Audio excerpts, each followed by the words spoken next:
Hello friends, it's a beautiful Sunday afternoon and I thought I would do a quick Q&A because we've had several questions come in over the last couple of weeks about the same subject. So I hope you're all doing well out there. I hope that everyone's happy, as relative as you can be, and healthy and just enjoying life as best we can. I think that's the key. So let's get right into it.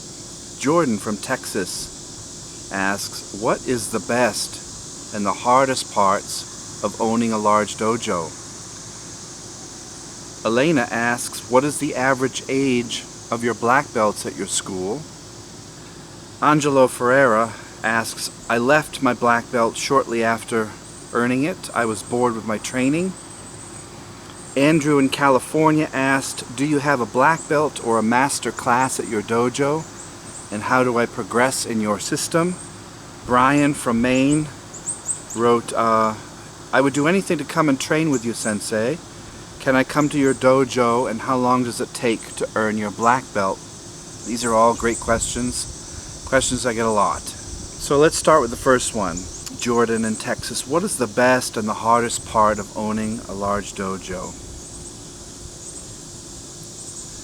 Jordan, the best part is seeing the students progress over the years, without a doubt. Some of my students start at age 6 or even age 5 in some cases, depending on their maturity. And now I have those students, in some cases 10, 12 years later, who are now grown up. And they've grown up with the various teachers at the dojo as mentors, and now they are coaches, they are junior instructors. They are graduating high school, going off to college with straight A's. They've never been bullied because of their confidence training. They're healthy. They're very well-rounded and happy. They're strong and capable, and they don't complain. These are just wonderful things that, as a teacher, is what satisfies me the most. And talking to the other black belts, it's the same with them. The fact that we can see students progress over the years, knowing that we had a small part in their success, is really what keeps us going. It is the number one thing, without a doubt, is seeing the next generation, who hopefully will replace me one day, and us, seeing them grow. And regardless if they go off to school, go off to college, and never come back, the point is they are well prepared for the world. They are ready to take on any challenge, all the hardships, all the suffering that will come their way, but they will have a strong foundation in martial arts and Budo. And when things get tough, they're not going to give up, they're not going to complain or cry. They're going to stand confidently, and they're going to conquer everything that comes at them to the best of their ability.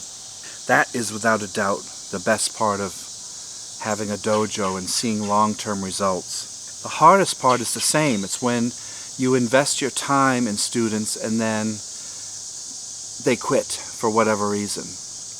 And there are many reasons why people quit. Some are noble, some are not. Sometimes a student will come in at age 7 or 8 and you have them for 3 or 4 years and they're about to earn their black belt, and then they have to move. Their family has to up and move because of the job of the father or the mother, and they have to just relocate. And there's nothing you can do about that, and that really hurts. Sometimes you have students that come through that are just so naturally talented at martial arts. They're just fantastic. You tell them to do a technique once and they do it, and you're amazed at how quickly they can learn. It's almost like they were reincarnated to be a martial artist. And then after 2 or 3 years they disappear, they quit for whatever reason, and that really hurts as a teacher. It's not that you feel betrayed, but you feel like you've wasted your time and energy on this student. And talking to my friends who have different martial arts styles, different schools, it's always the same. You just feel bad. Oh, I spent so much time invested in this student, and I was hoping that they would be a teacher and a coach, and they would be one of our top guys or girls, doesn't matter. They would be a general in this army, and they would be around for 10 or 20 years. No, they just disappear, they quit. For whatever reason, they weren't strong enough to maintain the path. And sometimes the most unlikely of people are the ones that stay the longest. The ones that you think won't last, they'll quit. They're not necessarily the strongest. And then those are the ones that end up the most powerful in the long run, the most high level, because they didn't quit. So I've given up completely. In 40 years, I've given up trying to predict anything. And I just think it's impossible to predict who will stay, who will go, who will last, who will quit, who's strong, who's weak. I've given up that because you literally can't tell. The strongest people can disappear after a month because they don't know how to deal with pain, or they can't figure out their personal life to get to the dojo and train, or they can't get their finances in order. There's 1,000 reasons. And then those who you think will quit will last forever. It's amazing how unpredictable people are when they are matched with training. So to me, the hardest part, and there's an old saying, I forget how it goes, I'm paraphrasing, but it's the sensei always has 10 knives in his back. Now, I don't think that they mean that like you're being stabbed in the back by your students. I don't think that that's what they mean. I think it means that if you teach for a long time, 10, 20 years or more, you're in a constant state of jubilation from the training and the people that we're serving together and the current students. And then you always have pain from students that have, in some cases, betrayed you, but I don't mean like they're trying to kill you or take you down or anything or cancel you. I just mean that you've invested so much time, and there's always a hard part in your heart, a sadness that they left. And you wish so much that they would walk through that door and come back. And again, I don't know any teacher that hasn't gone through that. That's what I think they mean, that you always have, the sensei walks around with many knives in his chest. Just constant pain from students that he wishes would come back and they never do. Some do. Some do. There's always exceptions. And when they do, you embrace each other, you hug, and you get right back to training again. So that's the hardest part. But overall, 95% of everything is very positive and unbelievably fulfilling. If you want to look at it as a teacher, as a job, quote unquote, I can't think of a better job out there. It's just so fulfilling. You sleep well at night knowing that you're taking your dream and then infusing it into other people's goals and dreams. What is the average age of black belts in your school? Elena asks. Elena, it's all over the place. In my school, with my requirements, it's about 4 to 6 years to get your black belt.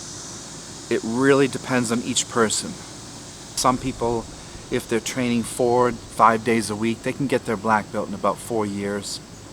And then once you get your black belt, it's like getting your college or high school degree, and you're ready for the higher level classes. Remember, black belt is just one step. Shodan means first step. So when you get to your black belt, you literally are at the beginning of the path. Getting to black belt, from white belt to black, all those different colored belts are just giving you the basics of the system, whatever it is.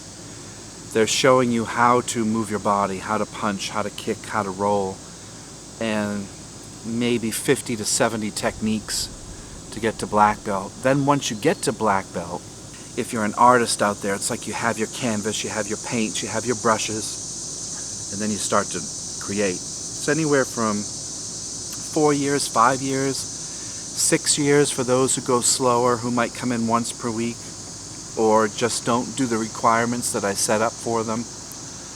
You have stubborn students that are just lazy about taking tests and things like that. They procrastinate massively. They're good at their martial arts, but they just won't do the requirements. And I don't care how long it takes you, you're going to sit at that same level for 100 years if you don't do the tests that we require, because it's not right, it's not honorable, it's not fair if everyone else does the test and you're the only one that tries to skirt around it, or you're lazy, or you think that after 6 months the sensei is going to give in and just give you that next stripe. No, that won't happen at my school. So you are your own teacher in some ways. You are the one who brings the effort forth, or the laziness.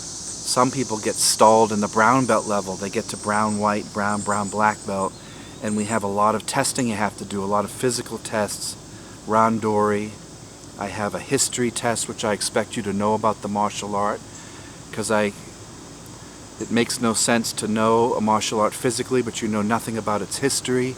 So a lot of people procrastinate on the test. You have to learn some Japanese. You have to learn the 9 schools that this comes from.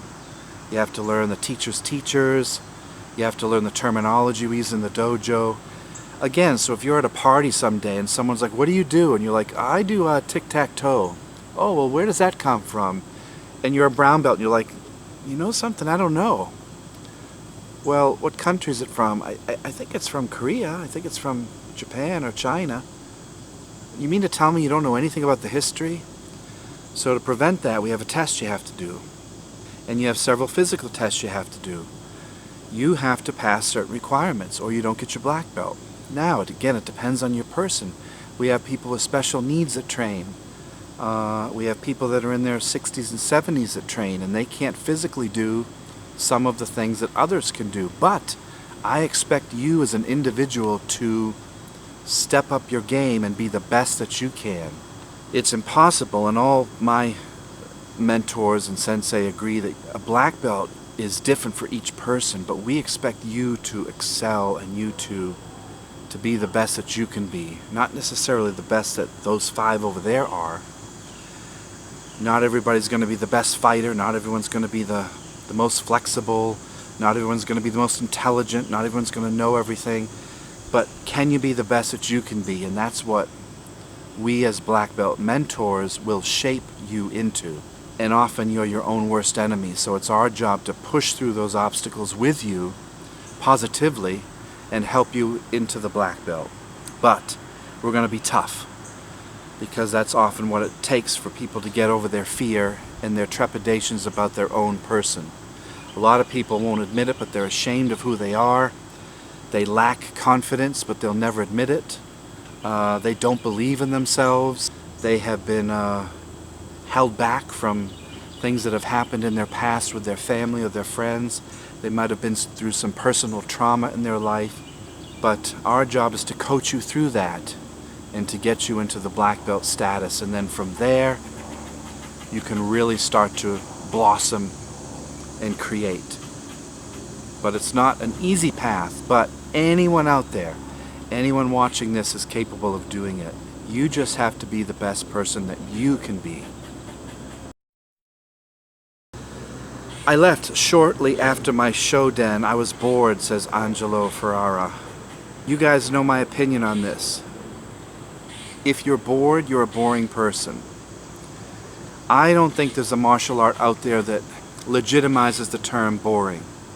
Every martial art that I've ever studied, I have loved, or I've found tremendous gain and help in it. I've found years and years of study.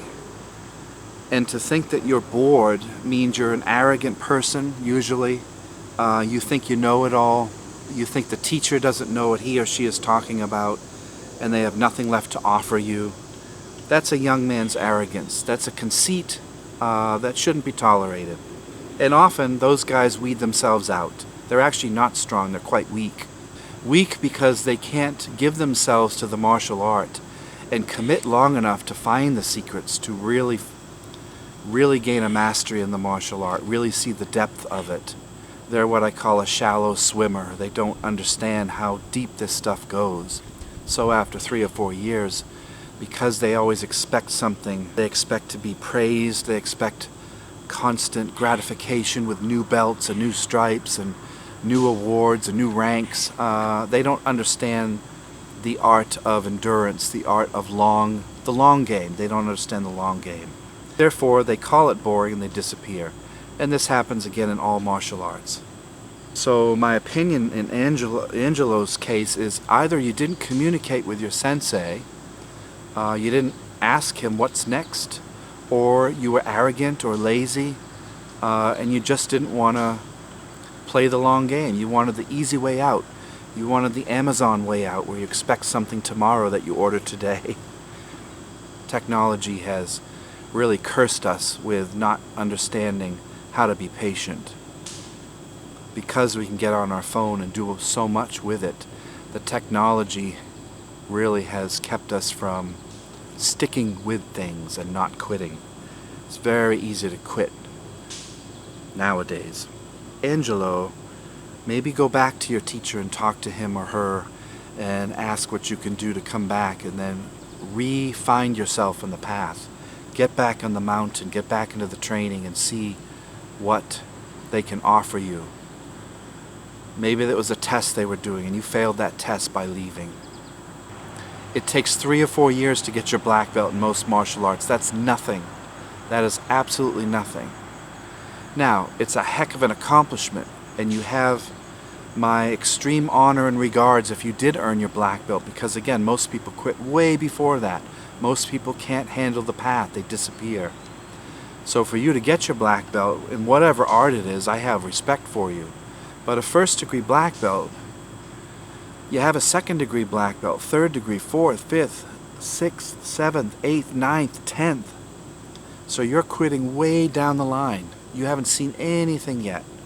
If you're a third degree, a fourth degree, fifth, sixth, wow, now you're really getting up there. You're really a long-term player. You know how this stuff works.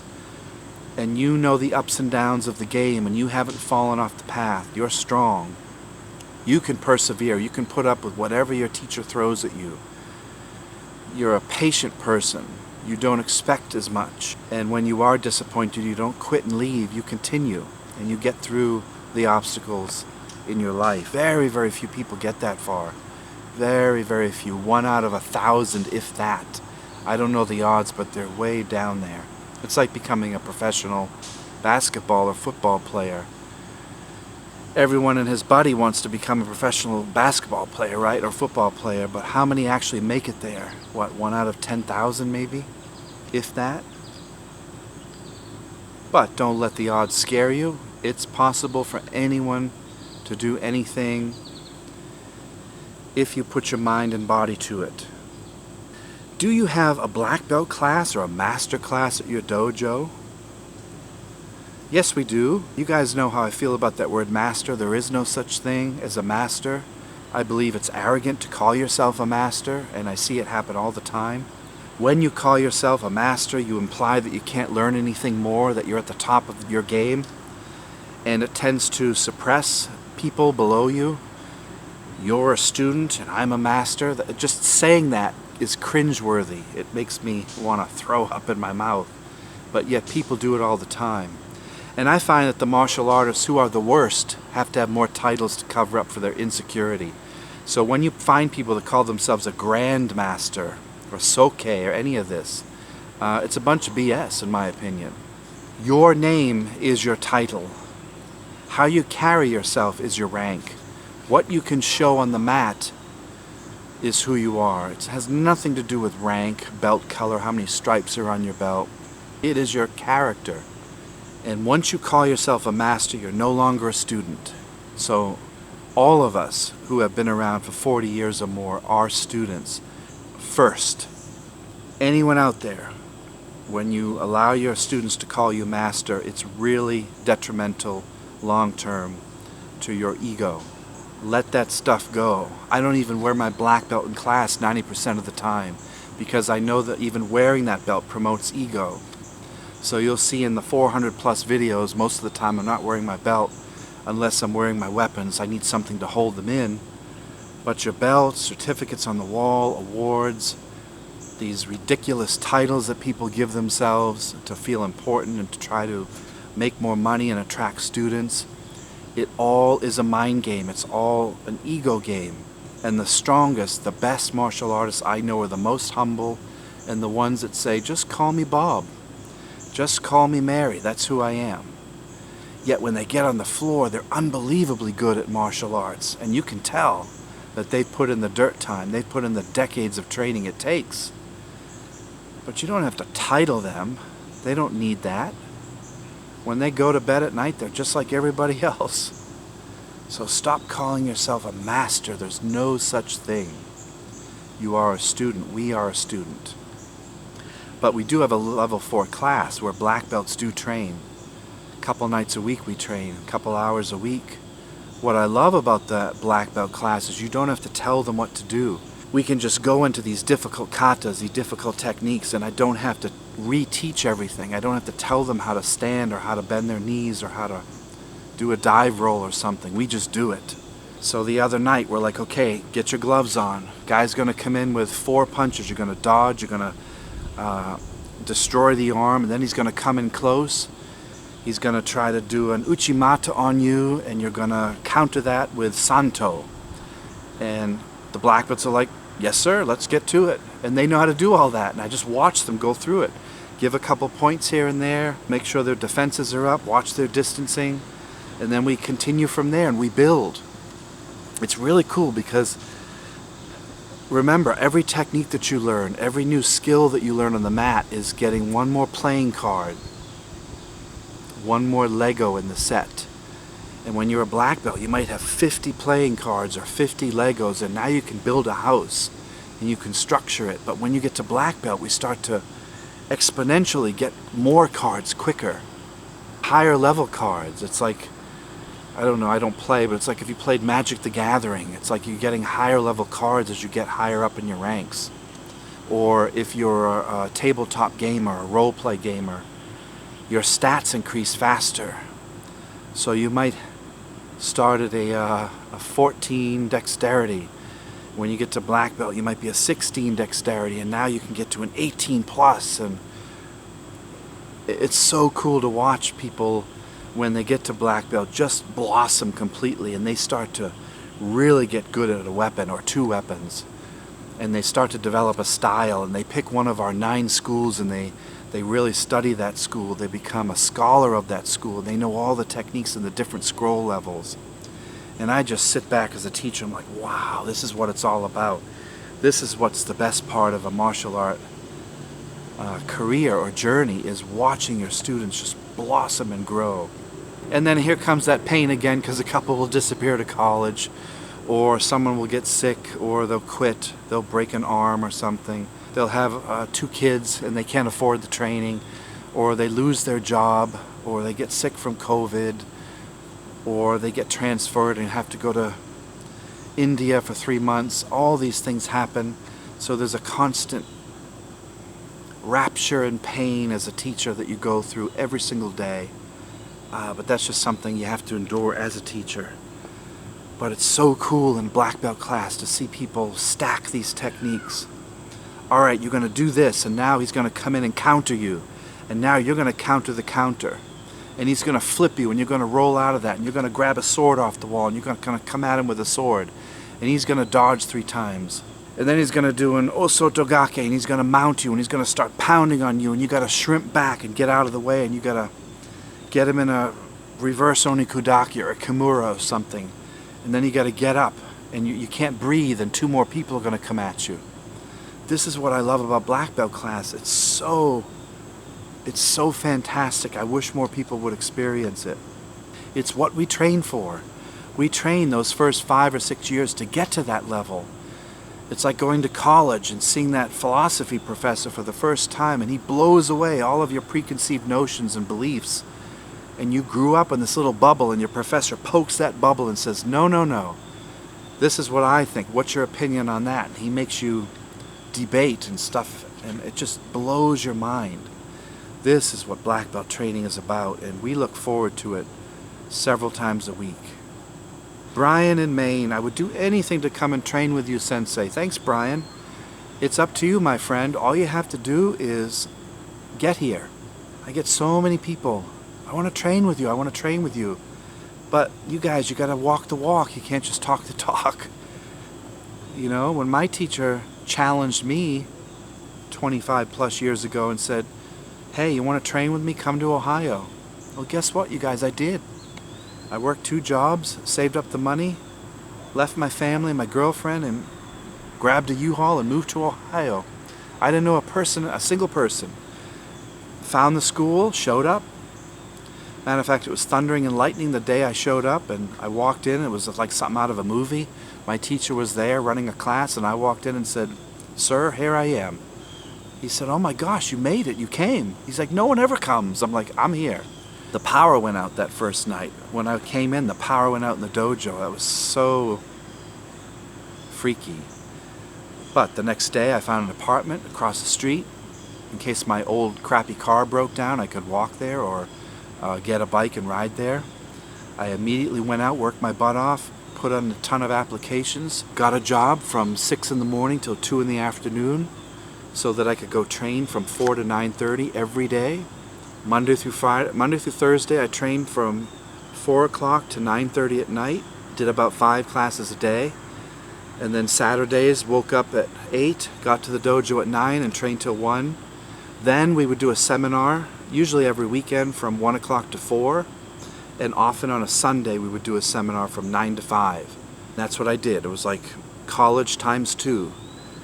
And then if I couldn't afford it, I would do whatever I could to get that second job so that I could afford my training. My training wasn't cheap. It was about $300 a month. That included seminars. I was in what they called the Platinum program.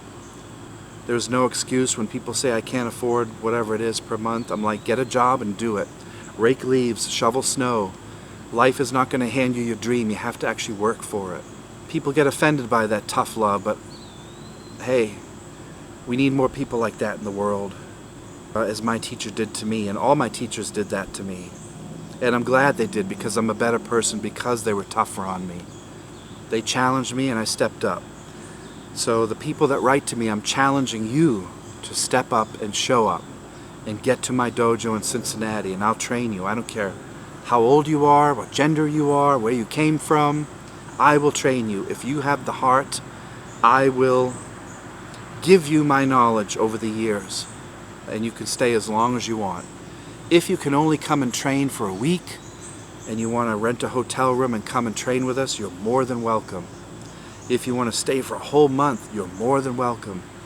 If you want to relocate, you are more than welcome. This is a beautiful area to work in, and it's a wonderful part of the United States to live in. And you can stay with me for 30 years, and I'll teach you everything I know, and we'll grow and learn together as students of the martial arts.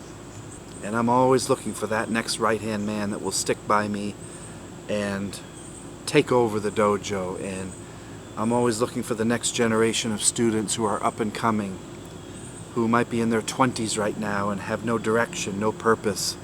And I'm hoping one day that they show up and say, I'm ready to learn. I want to learn the martial art. And I would be honored to be your teacher.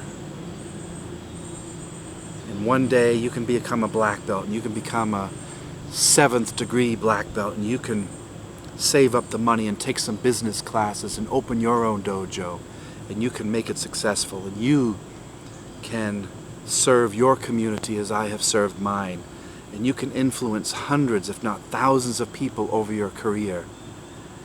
And one day when you're old and drooling in a wheelchair, you'll have your students come up to you, and you won't remember who they are. You might remember their face, but you probably won't remember their name. And they'll say, Sensei, I trained with you 30 years ago, and now I'm a martial art teacher. Thank you for all you've done. Oh, and you'll die a happy person. You will have a life so well lived. And isn't that what it's all about, my friends, is finding something to do that we can look forward to getting up in the morning and doing. And it's possible for everyone out there to find a job or a career or a hobby that you love to do, and maybe if you're lucky enough and you put in the work, you can even get paid and make a living off of it. How wonderful is that? It is possible. As soon as you say it's not, you have already defeated yourself, and you have already become your own monster, your own worst enemy. But if you can turn that around and say, I can do it. I believe in myself. There's a reason I was born. I want to make my parents proud. I want to follow my goals and dream. I can do it. That's the key to life, my friends. It's nothing more than that.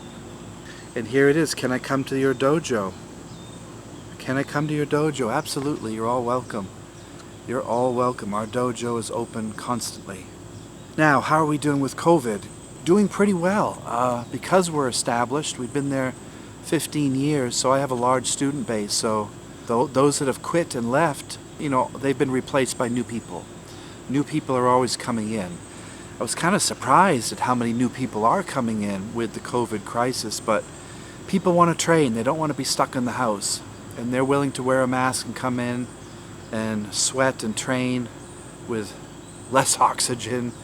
I'm blown away by all the new students that are coming in, and I'm so impressed with them. And I asked them, what brought you in? I saw your dojo and I wanted to train. I didn't want to do a sport martial art. I wanted to do something with more depth. I love the weaponry. I love the philosophy of the samurai and the ninja. I love your YouTube videos. Whatever reason they came in. I want to learn self-defense. I want to become stronger. There's 1,000 reasons.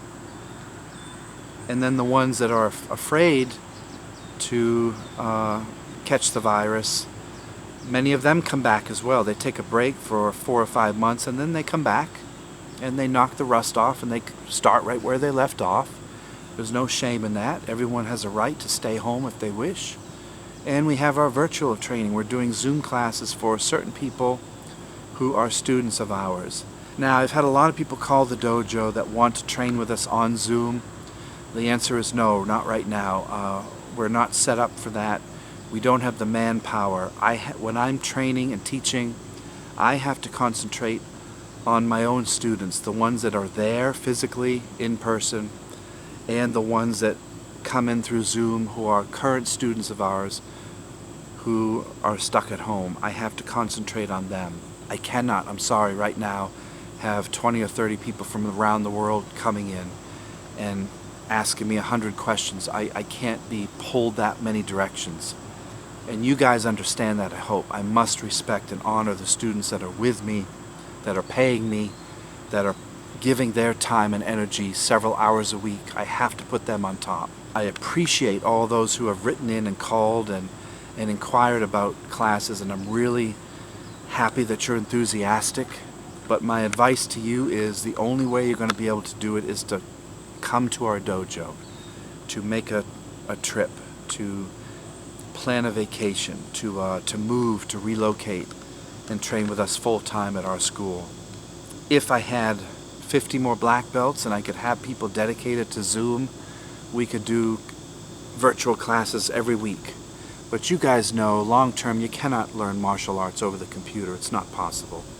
You can supplement wonderfully for a couple months, but if you don't have someone physically punching you, grabbing you, there's no way that you can learn the martial arts and call yourself good. There's no way. You'll be a paper tiger. Because the first time someone sweeps your leg and you fall to the ground hard, you're going to be like, wow, that is not virtual training. First time someone grabs a stick and comes at you, and you didn't practice how to feel their body and move. The first time you feel someone get you in a bear hug and they resist and they don't let you get out of it, you're going to wish that you had come to the dojo and put that mask on and trained. And how are people doing with the mask? They're doing well. I don't hear anybody bitch and complain about it. We all wear the mask. It's not fun. It's really a pain in the butt. But I'd rather wear the mask and train than sit at home and not wear it. Because martial arts is a diminishing skill, and if you don't keep up with it, it will go away. It will disappear. It will diminish. You will get weaker. You will almost revert back to where you started. And to be arrogant and think that you're going to be able to defend yourself with 2 or 3 guys coming at you in a dark alley because you trained 7 years ago is the height of conceit and arrogance. It will not work for you. You will be pummeled. People think that the martial arts, once you have a black belt, you're always a black belt. Well, no, it sits in your closet and it collects dust. And you used to be a black belt. You used to train. Only if you're current in your training are you an active martial artist. Otherwise, you're just playing house. And again, people don't like to hear that stuff. They hate to hear the truth. The truth can be like a knife. My teacher, Mr. Hayes, named me the warrior of, or the knight of truth, the knight of the knight of the clear blade of light and truth, because I didn't pull any punches. I didn't spread BS to anybody. I told them how it was. And he admired that about me. That's why he gave me that warrior name when I hit my 3rd degree black belt. So being a black belt, it is something that just holds your pants up. It's nothing more. Get it out of your head. You're not a great fighter. I remember my first black belt at age 16, and I thought I was the lion's share, and I didn't know squat. My martial arts was terrible. Sure, I was strong, I was fast, I was lean and mean, but I lacked the patience, I lacked the wisdom, I lacked the knowledge, I lacked the mat time, I lacked the decades it takes. But everybody out there, please know that you are capable. Life is going by very fast right now. It's the end of summer. It was just the beginning of summer. We're into our 5th month of the COVID crisis, but life goes on. Life doesn't stop. The leaves are falling. Everything's turning color. The days are getting shorter in the northern hemisphere where I live. Life goes on. It's up to us to take control of the reins and get out of bed and open the blinds and take a shower and say, let's get out there. Let's get out there and live. Let's get out there and live. So many of our bad days are self-created. They're right in here, right in here. So are the good days. And the good days come with activity. They come with action. They come with connecting with the sun and nature and friends. They come with group interaction. They don't come by yourself. They come by getting out there and training with your friends, going to school and learning and getting in your job and talking to serving your community, whatever you do. It comes with getting out, not hiding inside of our houses and apartments. So you guys, that's it for today. Hopefully you guys out there are continuing your journey. Hopefully you're training somewhere or you're about to start. I hope you're not just talking the talk and you're going to walk the walk, and that you start your martial art journey, or you do whatever you need to do to get to the next level and try to be as happy as we can with what we have and the circumstances that we're in. Okay, my friends, I'm going to go paint a painting because I love to do that on Sundays. So I'm going to go bring out the inner Bob Ross in me, and I'm going to go throw some color on a canvas because that's something I love to do to unwind and relax. You guys have a great day. Thanks so much for listening. I appreciate your time, and I hope to meet you or see you one day on the mat. Have a great day. Bye-bye.